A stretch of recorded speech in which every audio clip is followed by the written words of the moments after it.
જય શ્રી કૃષ્ણ મિત્રો, આપ સર્વેનું મારી ચેનલમાં હાર્દિક સ્વાગત છે. આજે છે ગુરુવાર, તો આજે આપણે કયું વ્રત કરવું જોઈએ અને કોનું ધ્યાન કરવું જોઈએ એ આજના વિડીયોમાં જોઈશું.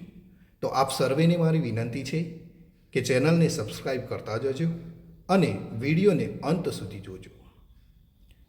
આજના દિવસે ભગવાન શ્રી દત્તનું ધ્યાન કરવું, સ્તુતિ કરવી, પીળા ફૂલ, પીળું ચંદન કે હળદરથી શ્રી દત્તની પૂજા કરવી, ત્યારબાદ આરતી કરવી, પ્રસાદ પણ બને તો પીળા ફળ કે ચણાની દાળનો કરવો તથા પીળા વસ્ત્રોનું દાન કરવું અને ગુરુવારની વાર્તા જરૂરથી સાંભળવી. ઘણા કાળ પહેલાંની આ વાર્તા છે. મણુપુરમ નામની એક નગરી હતી. તેમાં કુબેર ભંડારી નામનો એક બ્રાહ્મણ અને તેની પત્ની શ્રીમતી દેવી રહેતા હતા. આ બ્રાહ્મણ અને બ્રાહ્મણી ખૂબ ભક્તિભાવવાળા અને નીતિપરાયણ તથા ધર્મ ભાવનામાં અતિ શ્રદ્ધાવાળા હતા.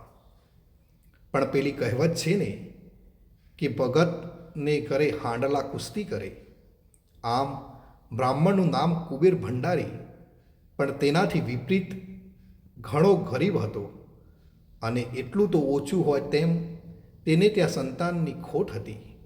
પતિ અને પત્ની ભગવાનમાં શ્રદ્ધા રાખી વ્રત વતુલા કરે છે એ આશાએ કે કાલે ભગવાન આપણી સામે જોશે અને પછી સૌ સારાવાના થશે.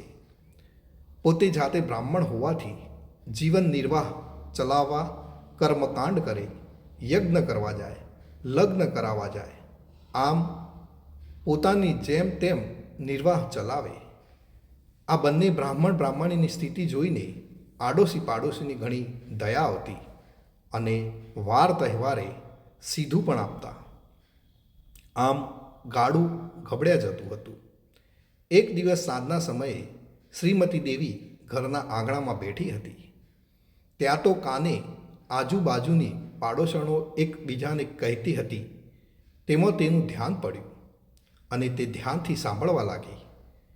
પેલી પાડોશન બોલી, એક વ્રત એવું છે, જો શ્રીમતીએ વ્રત શ્રદ્ધા અને ભક્તિભાવપૂર્વક અને એક નિષ્ઠાથી કરે તો ભગવાન તેના સામું જુએ અને દુઃખ દરિદ્રનો અંત આવે અને પ્રભુ તેની શેર માટીની ખોટ પૂરી કરે. આવું પાડોશનનું બોલવું સાંભળીને શ્રીમતી દેવી તુરત જ તે પાડોશન પાસે ગઈ અને કહેવા લાગી, ઓ ભલી બાઈ બહેન, તમારી વાત મેં સાંભળી છે, તેમાં મારી ભલાઈ છે એવું તેમ કહ્યું, તો હવે એ કયું વ્રત છે અને મારે કેવી રીતે કરવું તે મને કહો. હું પૂર્ણ ભક્તિભાવથી તે વ્રતને આદરું માટે આપ મને વિધિ બતાવો. આ બ્રાહ્મણીની પ્રત્યે જે પાડોશનની લાગણી હતી તેને કહ્યું, સાંભળ બહેન, 12 માસમાં ગમે તે મહિનામાં કોઈ પણ ગુરુવારથી આ વ્રત થાય છે.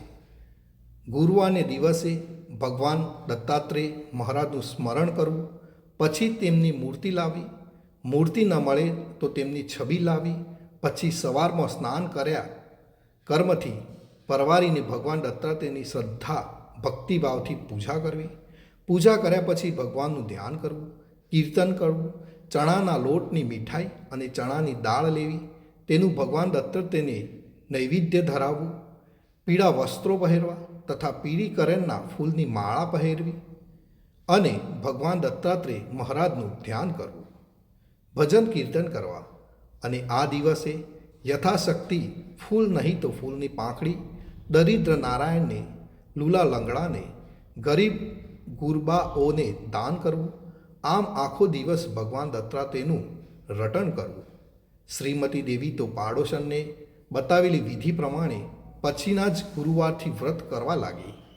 ભગવાનની ભક્તિ કરે છે, પૂજા કરે છે, વિધિ પ્રમાણે વ્રત કરે છે.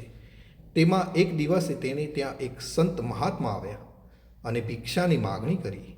શ્રીમતી દેવી ઘરની બહાર આવીને જુએ છે તો કોઈ તેજસ્વી મહાત્મા ભિક્ષાર્થે પોતાને આંગણે ઊભા છે. હાથ જોડીને તેણે કહ્યું, બાપુજી, આજે તો મારે ગુરુવારનું વ્રત છે, માટે ભગવાન દત્તાત્રેયની પ્રસાદી છે અને તે પણ ચણાના લોટમાંથી બનાવેલી છે. આપ કહો તો ભિક્ષામાં પધરાવો. પેલા મહાત્માજી બોલ્યા, જે આપીશ તે સ્વીકારીશ બચ્ચા. અને મહાત્માનું કહેવું સાંભળી શ્રીમતી દેવી તો આનંદથી પોતાના ઘરમાં ગઈ. ભક્તિભાવથી ભગવાન દત્તાત્રેયનું મહારાજનું નામ લઈને મહાત્માને ચણાના લોટમાંથી બનાવેલી મીઠાઈનો પ્રસાદ આપ્યો અને બે હાથ જોડી પ્રણામ કરી ઊભી રહી. શ્રદ્ધા અને ભક્તિભાવથી કરેલું કાર્ય કોઈ દિવસ અસફળ જતું નથી. તેમ આ બ્રાહ્મણીની ભક્તિ જોઈને પેલા મહાત્મા પોતાના મૂળ સ્વરૂપમાં આવી ગયા અને કહ્યું, બેટા, આંખો ખોલ. તારી શ્રદ્ધા અને ભક્તિથી હું પ્રસન્ન થયો છું. માંગ, તું જે માગીશ તે આપીશ.